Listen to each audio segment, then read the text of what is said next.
মা বলে না না না, তার পেটের মধ্যে আমি ধারণ করছি 10টা মাস, যেই পরিমাণ কষ্ট করছি, একবার ডান দিকে লাথি দেয়, বাম দিকে লাথি দেয়, আমি মা কষ্ট করছি, একবারও আমি গালি দেই নাই।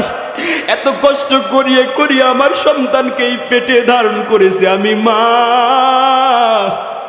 আমার সন্তান হয়তো আজকে বুঝতে পারে নাই, বউয়ের ধোকায় পড়ে, বউয়ের প্ররোচনায় পড়ে আমার সন্তান ভুল করেছে রে বাবা। হয়তো একদিন আমার সন্তানটা বুঝিয়া আমার বাড়িতে, আমার কোলে একদিন হয়তো নিশ্চয়ই ফিরিয়ে আসবে। মা সন্তানকে সহজে বদদোয়া দেয় না। এরকম আমি অনেক দেখছি। আমার মাকে দেখছি যখন ছোট্ট ছিলাম, আমাকে মারছে, 2-1টা থাপ্পড় দিয়েছি। থাপ্পড় দেওয়ার পর যখন নাকি কান্না করে, দেখি মা দূরে গিয়ে একা একা চোখের পানি বসে।